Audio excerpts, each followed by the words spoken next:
Преди година AI беше впечатляващ. И знаеш ли какво се случи? Хората се научиха да го разпознават.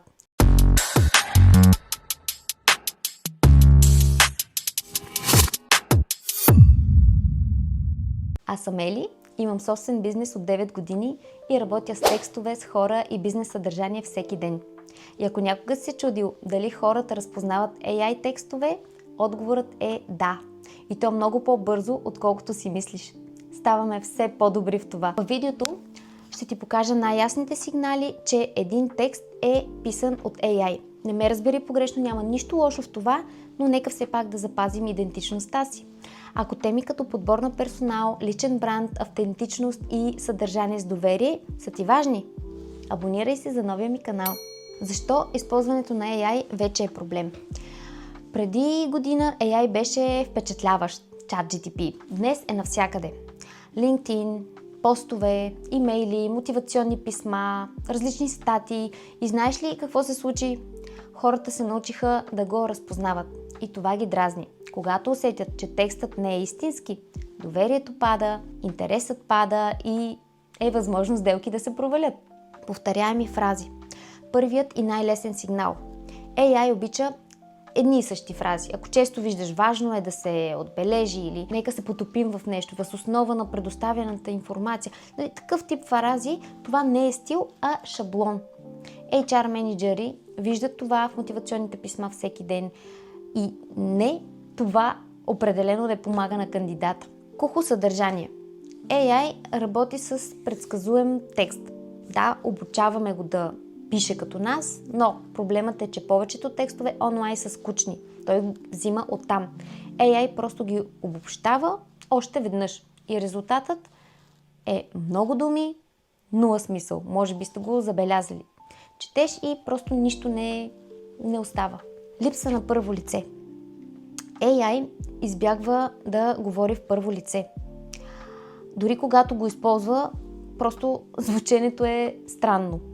Текстът остава в една и съща перспектива от началото до края. А хората по принцип не говорят така. В реалния живот постоянно сменяваме гледната точка. И точно това прави текста жив. Директно в списък. Това е друг ясен сигнал. Статията започва директно с списък с много точки. Номера, булети или различни емотикони. Хората по принцип не мислят така. Липса на дълбочина. AI по принцип избягва конкретика. Защо? Защото фактите могат да са грешни.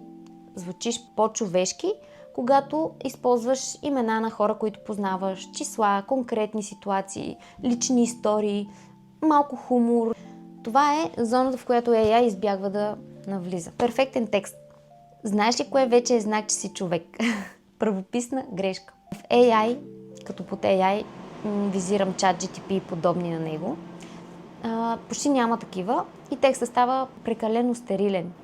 Еднакви изречения. Друг много лесен сигнал. Всички изречения са еднакво дълги. Най-често те са къси. Така ги прави AI. Истинските автори смесват ритъма. Късо, после по-дълго, после пауза. AI просто не го прави. Не знае как да го направи. Ако до тук видеото ти е полезно, абонирай се за моя канал. Липса на почерк. Всеки човек има стил, начин на мислене, начин на говорене. AI, разбира се, че няма такъв, колкото и да го обучаваме да бъде нас, всъщност. Гласът му се сменява от текст на текст. Ако пишеш за хора, които те познават, те ще усетят, ще разберат, че това не си ти. Замисли се. Прекалено въртане. AI не обича категоричност. Понякога, може би, често или не винаги, истинските хора си имат мнение и го заявяват. Това, което мога да кажа е, че AI е инструмент, който може да ти помага, но не и да те замества изцяло. Не използвай по този начин изкуствения интелект. Колкото повече се криеш зад него, толкова по-малко разпознаваем ще ставаш. Имам въпрос към теб. Можеш ли да разпознаеш AI текст и къде най-често го виждаш? Напиши в коментар и ако още не си го направил, абонирай се! Чао от мен, ще се видим в следващото видео.